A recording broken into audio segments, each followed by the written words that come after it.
Ikusten dutelako juduen kontrako mugimenduak zabaltzen direla Europan eta munduko hainbat tokitan, eta orduan munduko juduak oso modu sinplean azalduko dute.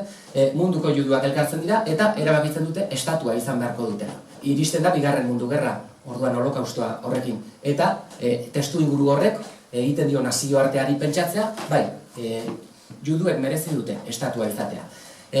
Theodor Herzlek 19. mendean planteatzen zuenean estatua merezi dugu, mahai gainean zeuden aukerak oso ezberdinak ziren. Pentsatu zen gehiago Argentinako biztanlerik gabe zegoen lur eremu batean, Afrikan ere zeuden lur eremu batzuetan ere pentsatu zen, baina Herzl hil egiten da eta aukerarik onena juduen komunitatearentzat Palestina da, Israel, gaur egungo Israel, ez?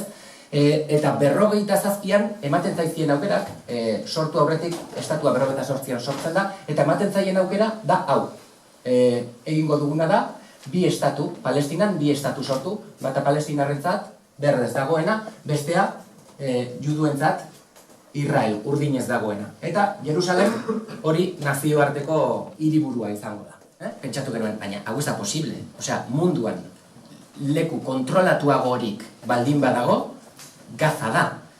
Gazatik eraso hau ezin sinetsi geunden. Eta hori beste hainbat korrespontsalekin hitz egin da, ez genuen sinesten. Hamasek aurrera eramandako erasoa, baina bai aurrera eraman zuten. Eta hildakoen kopurua ikusten genuen mahai gainean, esaten genuen hau ere, hau ez da inoiz gertatu Israelen historia osoan zehar. Eta horrelaxe, behaiek munduari horrela asaltzen diote, Israelek behin eta berriro esaten dio, hau da gure 11S edo hau da inoiz izan dugun erasorik handiena. Bueno, honi eman behar zitzaion erantzuna, nik uste argi geneukala denok ere, Israel emango zion erantzuna, izango zela bortitza ez, bortitzaren murrengoa.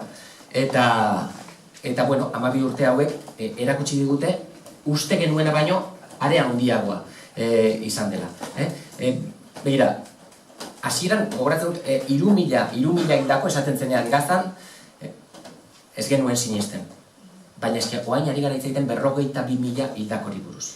Ematen zaion azalpena, Hamasen erasoari deitu atentatu terrorista, deitu eraso, deitu nahi duzuena. Hildakoak daude tartean eta hori da inporta zaiguna, bai? Sarraskia, bai ala bai sarraskia izan zen. Bueno, horri ematen zaion erantzuna, ematen zaion azalpena, ez? Nazioarte mailan, Nazio Batuen idazkari nagusiak orduan esan zuen, claro, hau urtetako zapalkuntza eta okupazioaren ondoren dator. Eta hori, Israelek berehala esan zuen, hori antisemitismoa, hori esatea antisemitismoa da. Baina Israelen jarrera ere bada begiak itxi eta ikusi nahi ez izatea. Eta nik uste dut, lehen esaten dizuen moduan, kazetariok egin behar dugun lana, ez gaude justifikatzen, baina bai, azalpen bat ematen urriaren 7an duela urtebete gertatutakoari. Eta, claro, urtetako okupazioak eta urtetako zapalkuntzak nik uste azaltzen duela Hamasen eraso hori. Urte honetan zehar, 3 tokatu zait joatea Palestinara, eta batez ere, nahi izan dudana azaldu, izan da, duela urtebete ez zela ezerrazi. Guzti hau hasi zela askoz ere lehenago, azaldu dizuedan eguneroko honetan egon da guzti honen azalpena. Baina bai sinisten dut, Ramon Loboren hitz hauetan eta nire lanean hau mantentzea gustatzen zait. Ramon Lobo handia zen, eta gerra guztietan hutsik ez egiteko modurik onena da, beti argi izatea ez daudela bi bando.